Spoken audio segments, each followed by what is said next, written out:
बिस्मिल्लाहिर्रहमानिर्रहीम। नाज़रीन अस्सलाम वालेकुम। मैं हूं अली करार यूट्यूब चैनल पे। आज 6 अगस्त 2022 है और मेरे पास है आज एक तहलका खेज स्टोरी जो मैं आपसे शेयर करने जा रहा हूं। ये स्टोरी एक चार्टर्ड तैयारा की है जो हज टर्मिनल कराची एयरपोर्ट से उसमें सूट केसेस भर के दुबई भेज दिए गए और उसके ऊपर जब अहकाम कस्टम हकाम ने कार्रवाई करने की कोशिश की तो वहाँ से उनको हटा दिया गया। और फिर एफआईए के लोगों को जब पता चला तो वो भी जब इसके लिए पहुंचे तो उनको भी वहाँ से फिलफौर वापस कर दिया गया और फिर उसी दिन उन लोगों को एफबीआर में ट्रांसफ़र करके उनकी सर्विसेज को हटा दिया गया। ये जो कस्टम ऑफिसर ग्रेड 22 जिनका मैं जिक्र कर रहा हूँ, इसका नाम अब्दुल रशीद शेख है, जो बहुत शुरू में उसके ऊपर कार्रवाई करने वाले थे। तो उनको वहाँ से हटा के इसलिए हटाया गया ताकि कोई खलल ना आए, कोई खबर बाहर ना निकले, और उनकी ट्रांसफ़र भी फ़ौरन एफबीआर में कर दी गई। तो ये सूरत हाल पैदा हुई। तो आगे चल के थोड़ा सा और भी बात करते हैं, लेकिन यहाँ पे एक ज़रूरी बात मैं आपसे शेयर करना चाहता हूँ, वो ये कि हमारा ये चैनल अभी तक इब्तदाई मराहल में है। हमारे बहुत थोड़े से फॉलोअर हैं और आपसे दरख्वास्त है कि आप इस चैनल को सब्सक्राइब भी करें और बेल बटन को दबा के इसके नोटिफिकेशन को भी ऑन कर लीजिए। अपने दोस्तों से, रिश्तेदारों से भी शेयर कीजिए। तो इससे आगे जब चलेंगे तो वो मैं आपसे ये अर्ज़ करना चाहता हूँ कि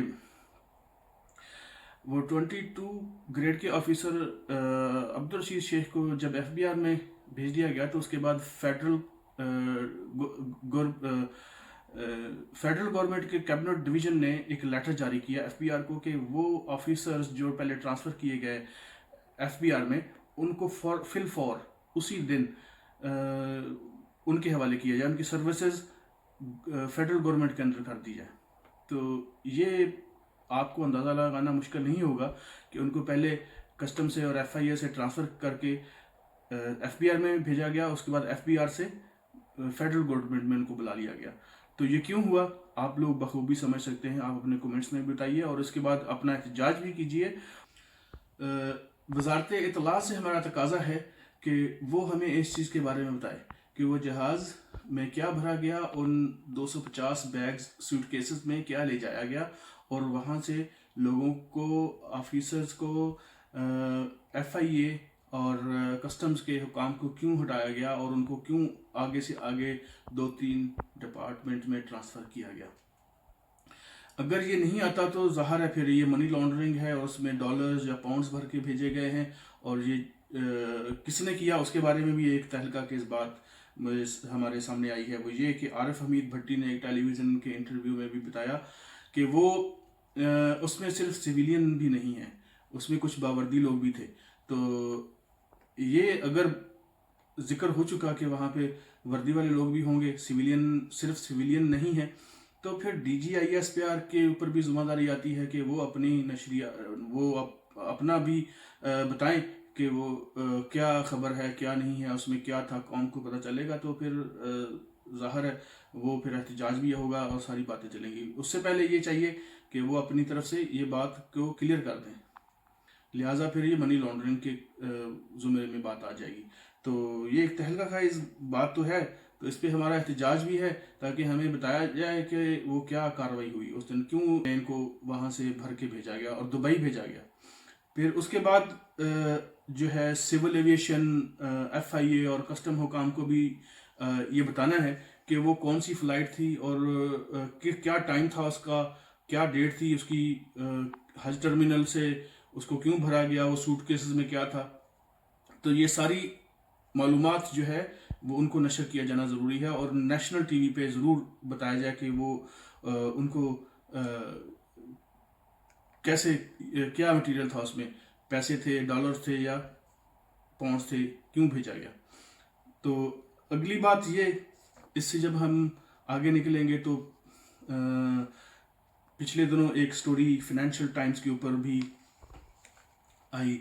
तो ये मुख्तलिफ तज्ज़ियात में हम सुनते हैं कि जब कोई इंटरनेशनल अखबार कुछ स्टोरी छापता है तो उसके पीछे एक प्लांटेड स्टोरी होती है।